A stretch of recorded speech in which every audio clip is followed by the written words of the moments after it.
Alright you guys, welcome. You already know what it is. I feel like these videos are turning into like little checkpoints, like benchmarks in my fitness journey now. Like I'm genuinely excited to be able to look back at all these week of workouts and just like see like what my training was like how things were going. So in case it's not already clear, I'm doing another week of workouts video, episode number 4. I'm super stoked about this because I'm trying out a new split again and I honestly really like it. And it's just fun and fresh and keeping things interesting. So just to give you a quick rundown of my split as a whole, basically I train 4 days a week right now and I have a 10K step goal every single day, and then I try to at least do like either a longer walk or a hike once a week. Monday is a leg day and it is glute and hamstring focused. Tuesday or Wednesday, it depends on like my editing and all that sort of stuff, just my schedule, is going to be a full upper body day. I used to do push and pull days, but I've been trying out full upper body days as a whole and I've been enjoying it. And then on Thursday is another leg day, but now it is quads and glute focused. And then Friday is still my full body functional day. I love that workout. It really helps with my athleticism and all that sort of stuff. It's kind of like my cardio component, that as well as my daily steps. Other than that, I don't do any cardio specifically. And as for abs, I sprinkle them in throughout the week. So I may do like a couple sets on an upper body day, and then I'll do about like 4 sets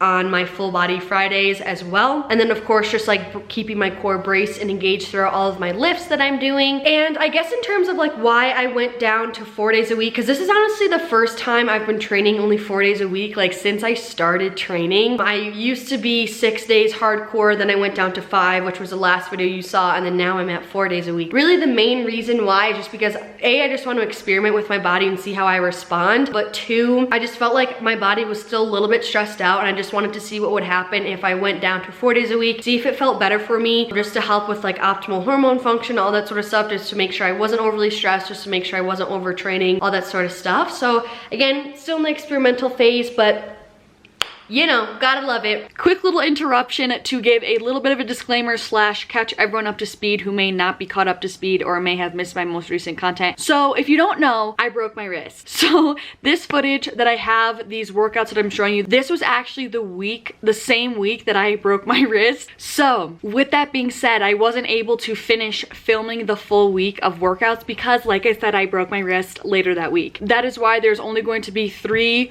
weight training sessions in this video, and that's also why it's titled my week of weight training workouts as opposed to just my week of workouts. I figured I should rather at least do something with the footage as opposed to just letting it die away. And don't forget to subscribe if you haven't already. My goal is to try to hit 50K by the end of 2021, and I'm determined we're gonna do it because freaking power of the mind, and I believe in all of you guys and I love this crew. So yeah, I hope you enjoyed the video and thank you so much for taking the time to check it out. So I already went for my walk today. Beautiful sunny day. I walked about like 2 miles or like 40-ish minutes. Now we're gonna go hit legs. This sweatshirt is super old. I don't even know where it's from, but it's a NASA sweatshirt. Biker shorts, Alphalete, not a surprise. And this top is also from Alphalete. All right, guys, here, are you ready for this video? I'm excited. All right, welcome to the movie, honestly.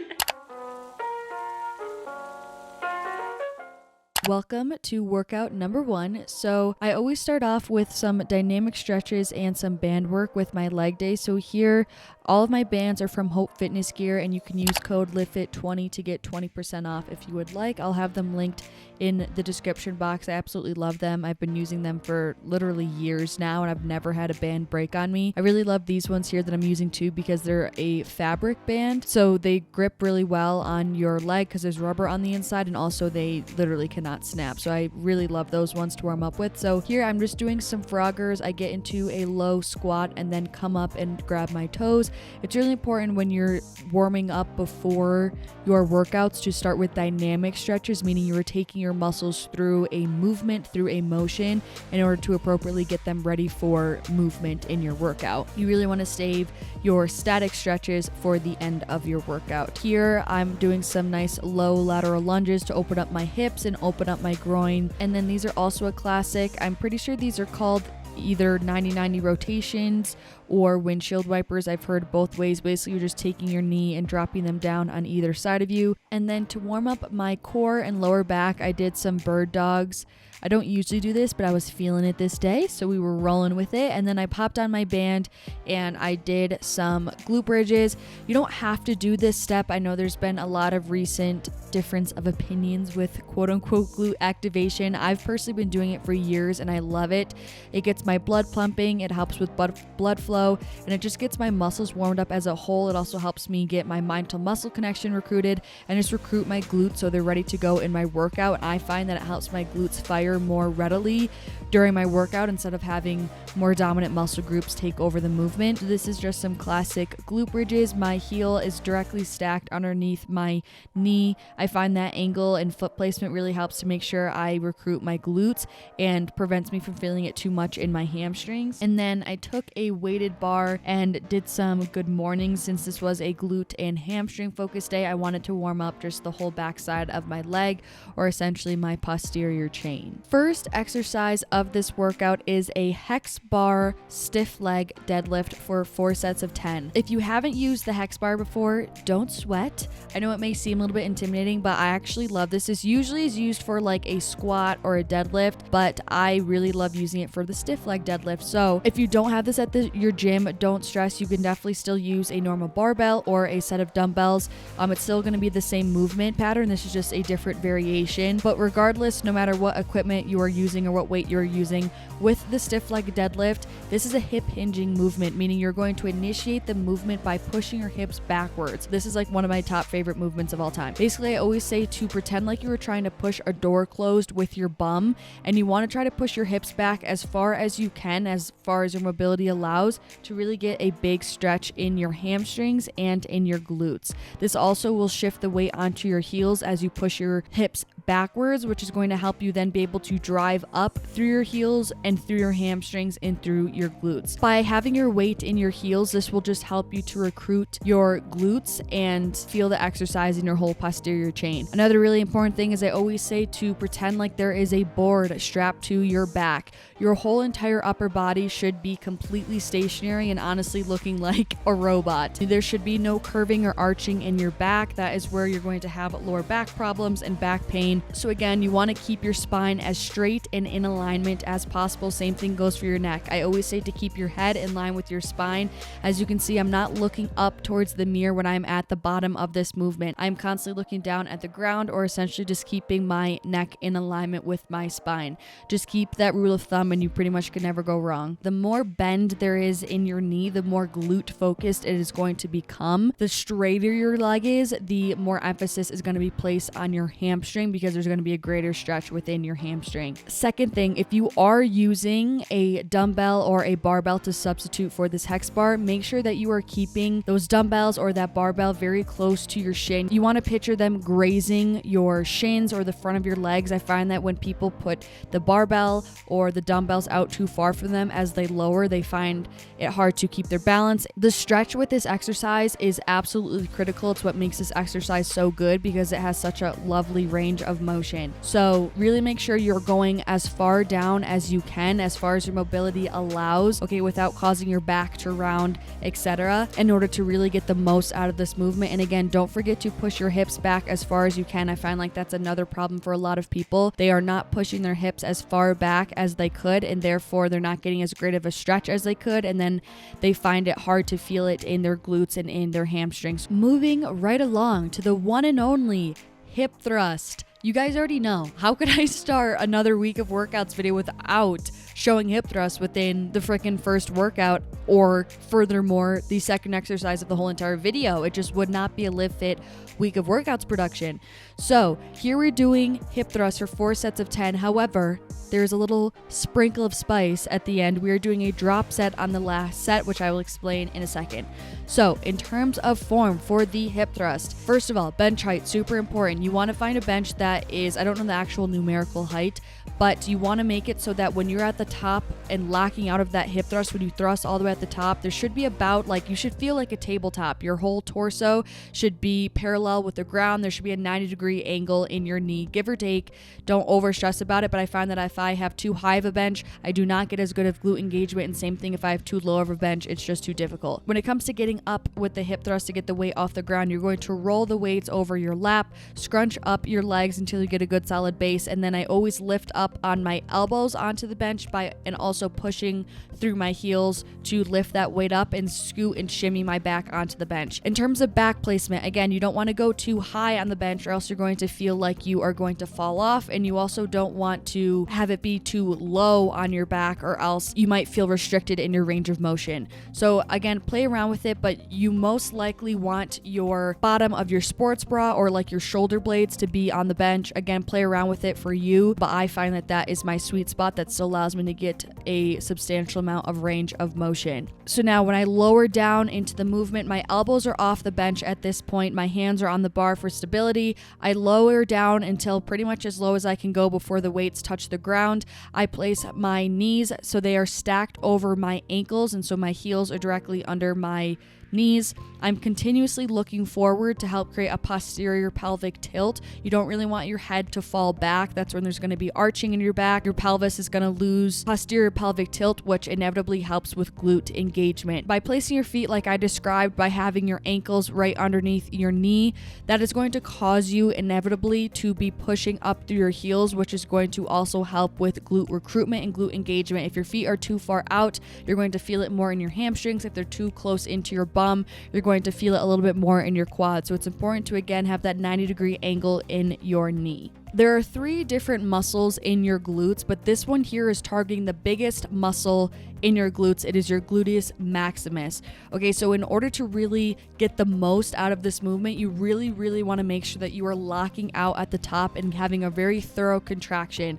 I find that's a problem with most people that I see, is that they will come up, but they don't really hone in on that contraction on the top, and they don't extend as far as they could to get a more thorough and high quality contraction. So that's kind of why I do that little pulse at the top. I mean, I am struggling because this is a heavy weight, but my core is still tight the whole time, so I don't want you guys to worry. My back does not feel unstable or unprotected. I just do that pulse to help hone in on that contraction, and it's kind of just to emphasize that I'm locking out at the top and going through the full range of motion. You also want to be constantly pushing your knees outward throughout this whole movement. Now when it gets to a drop set, this essentially is when you are going to do that 4th final set of 10 reps. Then you're going to take off some weight. I take almost about a full plate off and then go back in until complete failure. So again, I did completely 4 sets of 10 reps. Then on that last set, after those 10 reps, took off a 35-pound plate on each side and went back in right away and went until failure. This is essentially like kind of a burnout situation, and this will absolutely freaking wreck you. However, the booty pump is something that is absolutely glorious and beautiful and that everyone deserves to see, so it's well worth it. But I was freaking dying, as you can see on my face. But again, well worth it. We are forever chasing booty gains until we are no longer able. Okay, thank you. Next, we have a single stiff-legged deadlift. This is all going to be the same form cues as the hex bar stiff leg deadlift. However, here we're only doing a single leg, or essentially a B stance position to be specific. I did 3 sets of 10 here. So with a B stance, basically you're kind of going to kick your non-working back behind you like a kickstand, essentially is how the word that I want to say. That's essentially kind of your dead leg. The main focus here is that front leg that you are driving up through your heel. So again, my right leg here where my toe is on the ground that you can see, that is just my dead leg. It's accounting for about 30% of my weight, but 70% of my work should be on that front leg. So the focus of this is just to isolate one side, to do a unilateral movement. So again, my non-working leg is just kicked behind me. In terms of form, it is completely the same as the stiff leg deadlift previously. Another hip hinge movement, initiating the movement by pushing our hips backwards, pretending there's a board strapped to our back, keeping a nice flat neutral spine, our head in line with our spine, a nice slight bend in our leg to protect our knee. The more bent our leg is, the more glute bias it's going to be. The straighter our leg is, the more hamstring bias it is going to be. And by pushing our hips backwards to initiate that movement, we we are going to be inevitably shifting the weight onto our heels, which is then going to allow us to recruit our glutes and our hamstrings as we drive up to pull us up out of that movement. Next, we are going into a Glute Med Kickback for 3 sets of 15. This is going to be targeting one of the smaller muscles in our glutes. Like I said, we have 3 muscles in total in our glutes. The glute maximus is the one you mainly think of, and then we have the glute medius and minimus, which are some 2 smaller ones that kind of are around our hips, and that is what this is targeting here. So this is more in the lateral plane of motion to make sure that we are hitting the glutes in all planes of motion. So here it's essentially like a glute kickback. However, we are now kicking out at about a 45-degree angle as opposed to straight out behind us or straight out to the side of us. So with the glute kickback, regardless, it's so important to again keep that nice flat neutral spine and to keep our core super tight. I see so many women when they kick their leg back, it causes them to have a big arch in their back and their upper body really moves. Again, you want to isolate the upper body. I personally bend over quite a bit because I find it just helps me keep my upper body stationary, which is what's most important to me. Another thing I hear from people is questioning if they should be feeling it in their standing leg or your kicking leg. You should be feeling this in the leg that is kicking in the top side portion of your glutes. I also personally like to touch that area to help me feel it with the mind to muscle connection as well. And as you can see, I hold on to the arms of the cable machine to keep my upper body stationary again as well. And lastly, we finished off with the leg curl for 2 sets of 15. However, I cannot let you guys go away pain-free. So for both of these sets, I performed drop sets. Yes, dare I say it, but I said it. So I'm doing a set of 15 reps. Then I'm going to half the weight. I took off one of the 10-pound plates and then go until failure. That is 1 set. Then I'm going to do that again a second time, and then that is going to be the end of the workout. So with the lying leg curl, the main thing here, because form is pretty self-explanatory, but you want to try to drive your hips into the pad. I have pretty tight hip flexors, so that's why my butt kind of pops up off the pad. Also, I was struggling kind of with the weight, so my form wasn't exactly perfect. But the overall goal is to keep those hips pressed into the pad and not let your butt wink up. So just keep that in mind in terms of form. But here I am, you see me taking off the plate, and then I'm going back in until failure after those 15 reps, as many as I can. Then I'm taking a break and resting, and then I'm going to do that again for a second set, and that is the first frackin' workout, people.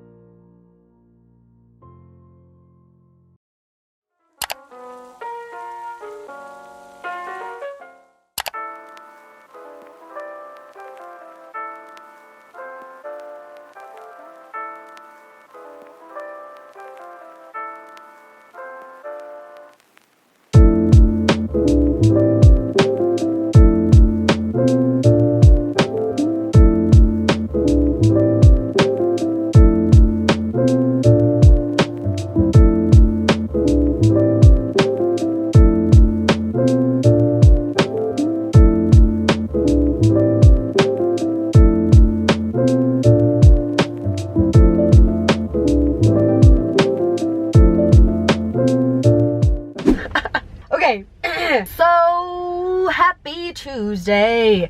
It is a dreary freaking day here in Utah, which if you know me at all, even get kind of a regular on my channel, then you know that I don't fook with dreary days. I just don't. Some people love them. For me, they make me no bueno. I live for blue skies and sunshine. I just do. Something about the blue sky just genuinely lights me up, but I never get sick of it. It never, the feeling, the excitement, the fulfillment never gets dull. It doesn't ever fade.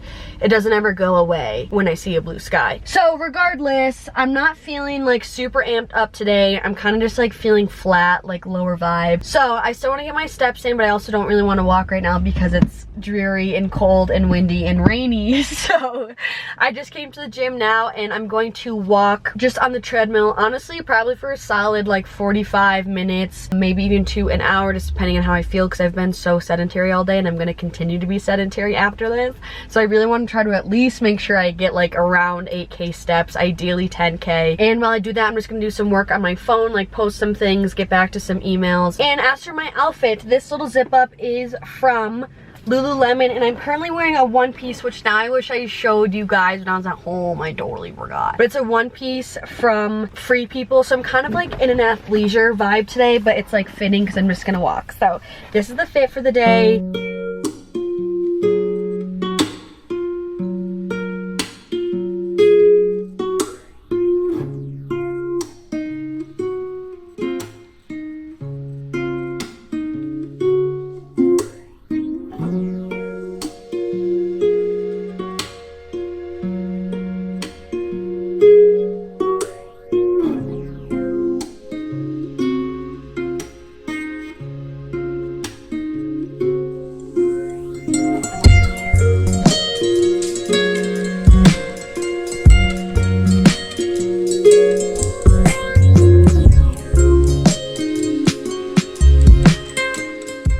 Back. Walk was fantastic. I ended up walking for a little under an hour. Felt great. Now I'm gonna drink this Owen protein shake, completely plant-based. I really like these, except I've never tried this flavor. This is strawberry banana. I've been holding on to this for obnoxiously long because I've been wanting to do a taste test on some sort of social media platform so you guys could see my first look, and I guess today's the day.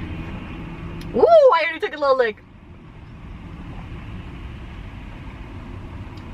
Wow. Wait. Don't mind me, just had to make sure you hit the record button. But this is so good. This tastes like a Go-Gurt. It tastes like a Go-Gurt, but like definitely like there's for sure the proteiny undertone. But this is very, very good.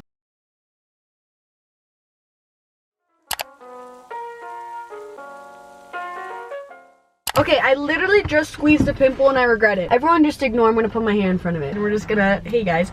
So welcome to Wednesday. Today is now gonna be my full upper body day. Like I said, usually this day bops back and forth between like either Tuesday or Wednesday, just depending on my schedule, how much work I have to do, if I need to edit, etc. But this week it just fell on Wednesday. I have not walked yet today. I'm going to do it afterwards. I used to do push and pull days. Now I've been doing total upper body days, which I just really like. It allows me to like mix and match different muscle groups in a fun way. Now something I did want to address, because someone commented this and honestly I thought was a good point. A few videos back I posted another upper body workout and I took everyone through it, and I got a comment saying that they like wouldn't personally superset compound movements, which I totally agree with you, and I think that's a very good point, and I just wanted to address it because that's something like I don't do that on leg days. But the reason why I will superset compound movements on upper body day, meaning doing 2 compound movements back to back with like a little to no rest, is because I don't lift like crazy heavily on my upper body days, just because I'm content with my muscle mass and I just prefer to train using lighter weights, higher reps, trying to get my heart rate up more so, as opposed to, you know, focusing on like setting PRs on my compound movements. So it's because I'm not lifting super heavy. But if you're someone who's like really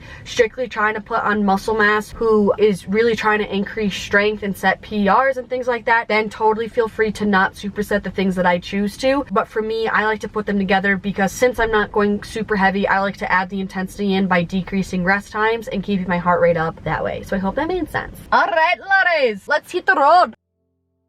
Okay, welcome to Wednesday. Some upper body action, gotta freaking love it. So I iconically have to start. I don't know why I said iconically.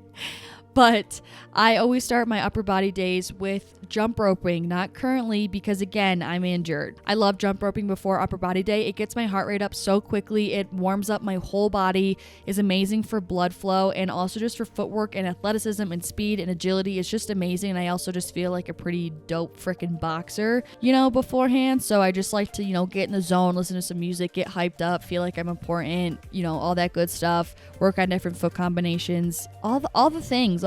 I will do this for pretty much however long I feel like it because I love jump roping. I genuinely find it so fun. And honestly, you guys, like if you've been thinking about it, this is freaking your sign to go buy a jump rope. They're $5. And it's like the best, most underrated gym equipment in my mind. So for the first exercise, I did a seated cable row for 4 sets of 15. This is actually such an awesome workout. I'm really excited to share it with you. So when it comes to the cable seated row, first when I sit down and I pick up the weight, I like to retract my shoulder blades back and down. This is going to be a universal thing I'm going to be saying to help engage your back muscles, tighten up your core, have more stability, and allow for a better mind to muscle connection. I also am using 2 separate handles here just to help have a little bit bigger better range of motion and give me a little bit more room to really hone in on the contraction with each side, I guess, if you will.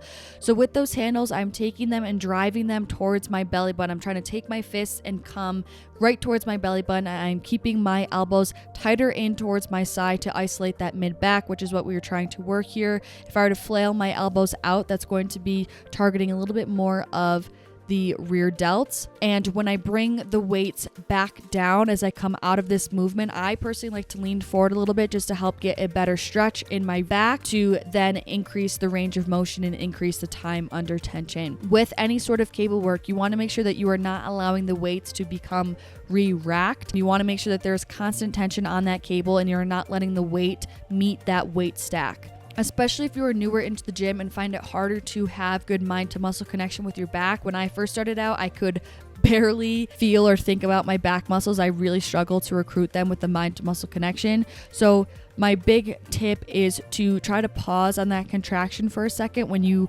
bring your hands to your hips, try to pause for a second, millisecond, half a second, and really think about your back and focus on keeping those muscles nice and tight and honing in on that contraction.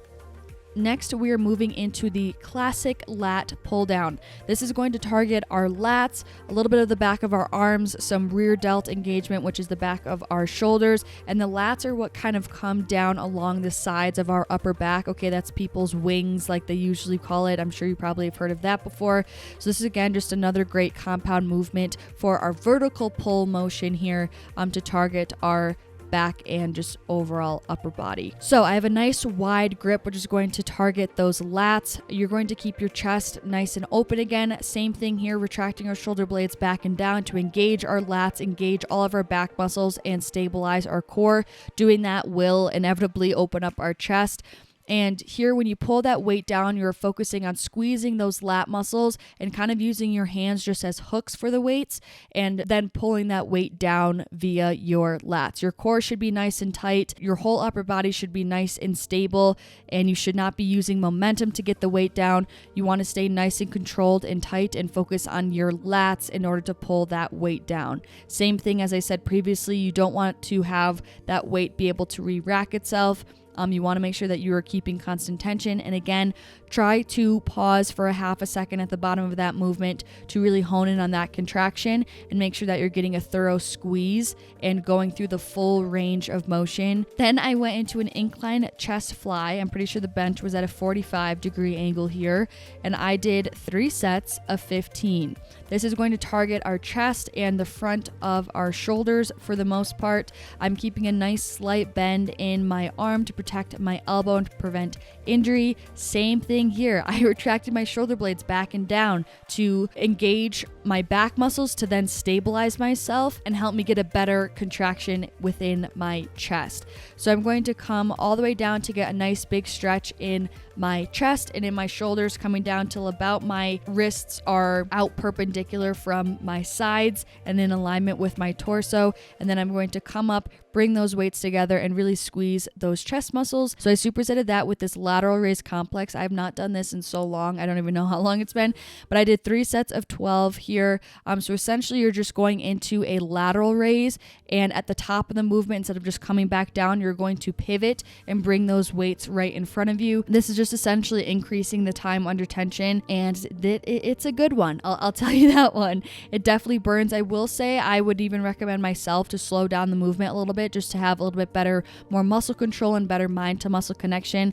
But when it comes to a lateral raise, same thing, similar to the chest fly. I keep a nice slight bend in my arm to protect my elbow. I bring the dumbbells up till they are about parallel with the ground. You don't need to go any higher necessarily than that and create a Y with your arms. A T is perfect, and just again keeping those dumbbells parallel with the ground at the highest point.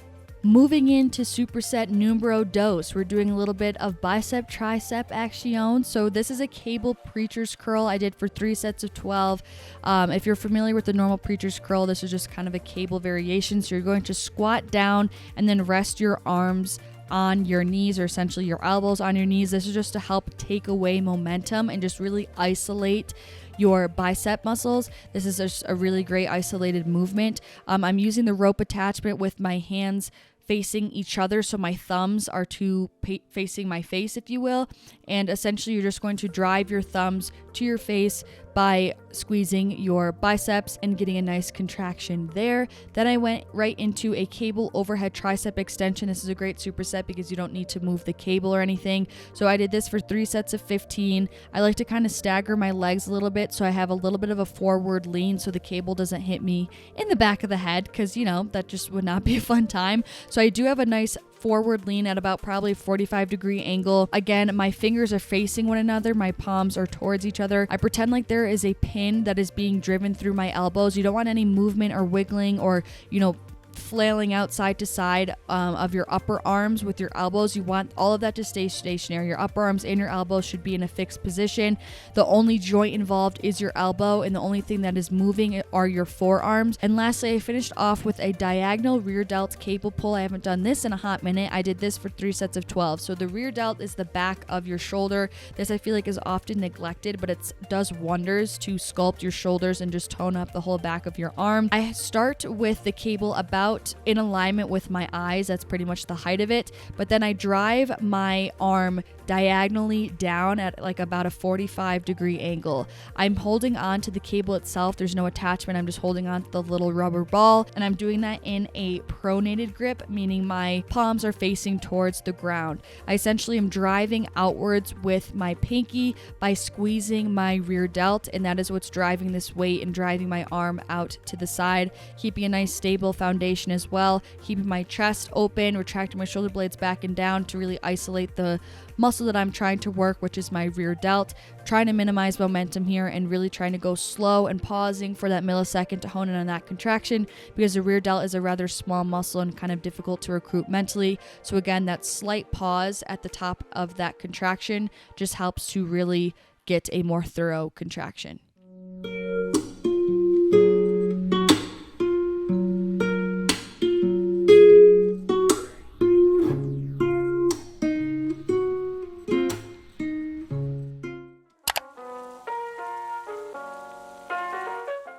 Happy Thursday. I'm feeling flat today, you guys, all week. I'm sorry, my energy this vlog is just so flat, but like look at this, it's just a white, you know when the sky is just literally gray? That's just what it's been, and I just am not good in these conditions. You know that TikTok, it's like, how am I supposed to be happy in these conditions, or whatever it is. This is my gym outfit. Nothing cute. This is my brother's zip up. This is a shirt from this wake surfing company I usually ride with their board.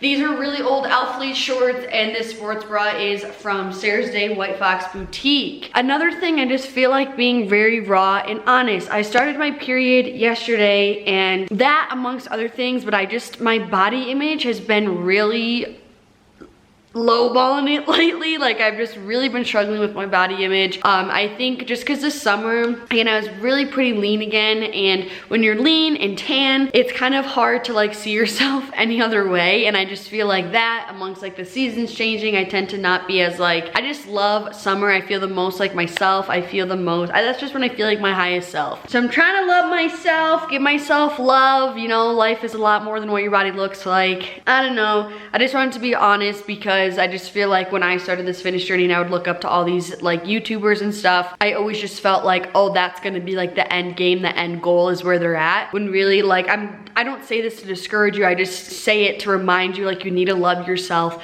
now, and you can't have your confidence and self-love depend on how you look on the inside, because it just is always a rat race. So just love yourself now from the inside out for what you're capable of, and know that your body is your own companion. You're on the same team as your body, so don't work against it, work with it. Every day it's a work in progress to cultivate that self-love. It's a choice.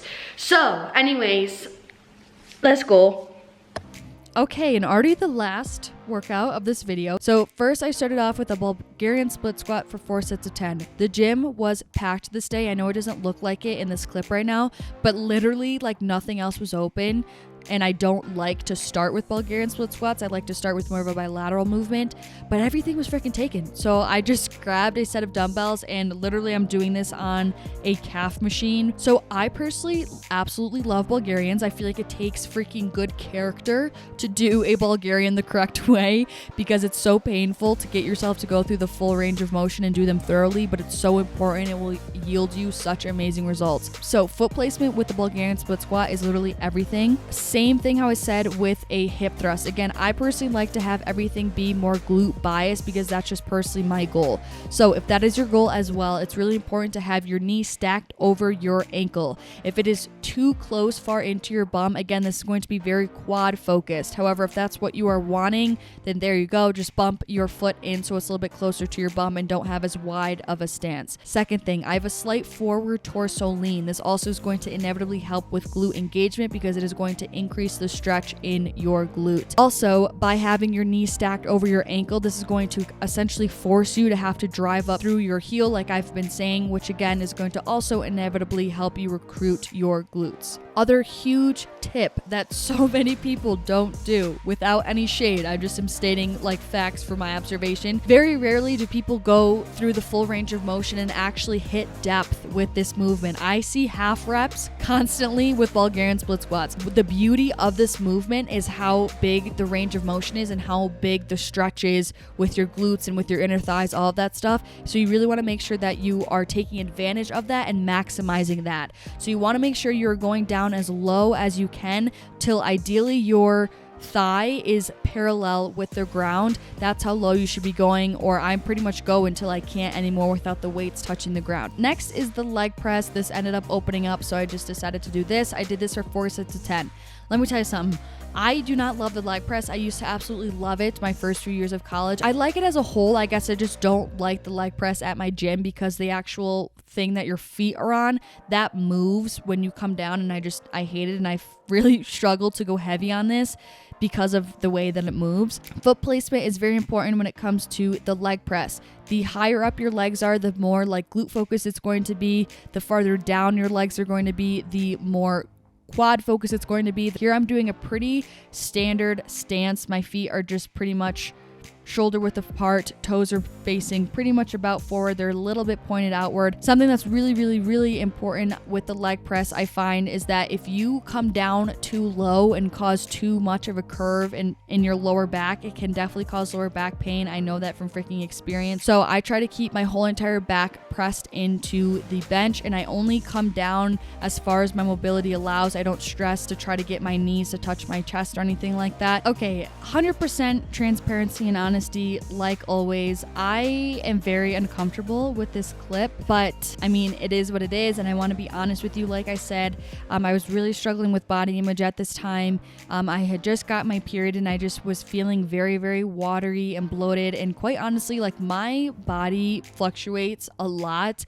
I don't know about you guys, so I definitely was feeling thicker at this time. Again, this has been like a few weeks ago now at this point, but I definitely was feeling just overall thicker, hence why I had this t-shirt on. But I just wanted to, I don't know, leave this in and just, show that I don't feel very confident all the time. I don't feel like I look perfect all the time. My body fluctuates. I'm not ripped all the time. I have higher body fat sometimes. Like, I definitely go through phases, and my body definitely fluctuates, and I'm not even gonna sit here and say that it's normal or whatever. I'm just gonna say, like, this is what I experience. So anyways, continuing with this, I went into a Smith machine sumo squat. So the Smith machine is just this machine that I'm using. Sumo squat here, I did this for 3 sets of 10. Sumo squat position means that your feet are wider than shoulder width apart. Your toes are pointed outward at about a 45-degree angle. This is going to make the squat more glute and hamstring focused. I love doing these on the Smith machine because you don't really need to focus so much on stability, and you're really able to sink back and down into that squat, and again, shift the weight onto your heels and drive up through your heels, and I just get so much better glute engagement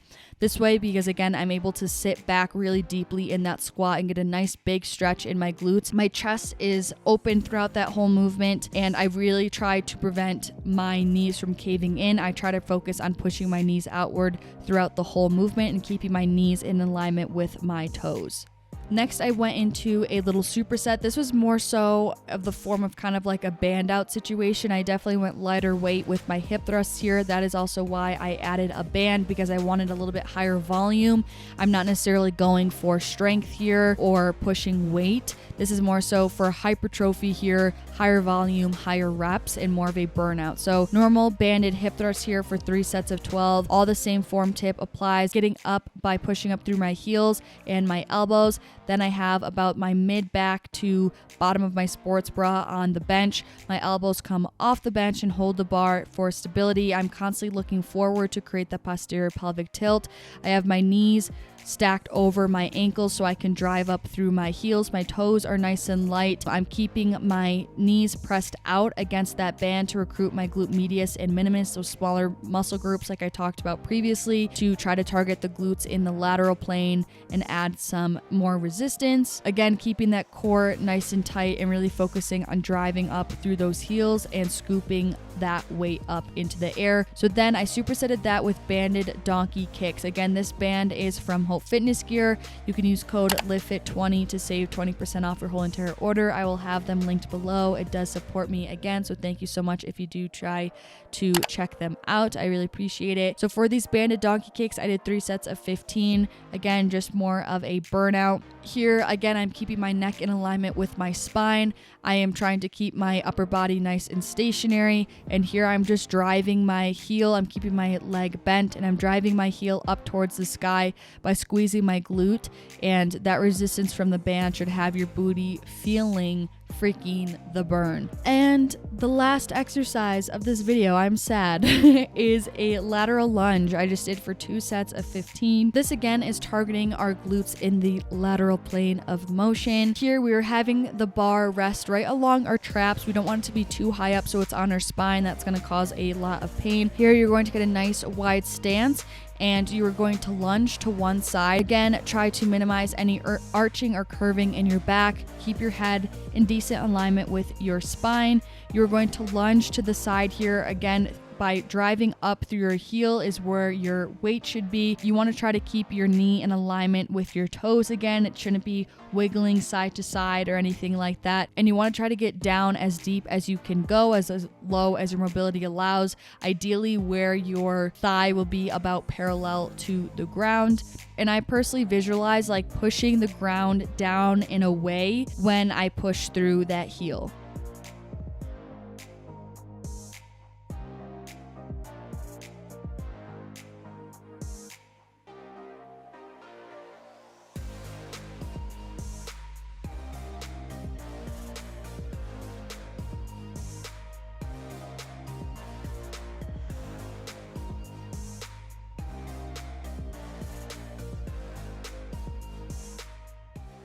Alright you guys, that is it for this week of weight training workout. I hope you still really enjoyed the video even though it was on the shorter end. Keep an eye out because I am going to be filming and posting a full week of workouts like injury edition and how I'm training with my wrist. So don't forget to subscribe if you enjoyed this video or want to make sure that you see that one coming up. It's only 1 click but it helps out a sister so freaking much. So with all that being said, I really hope you enjoyed this video. I'm sending you so much love and hopefully I'll see you in the next one. Peace out.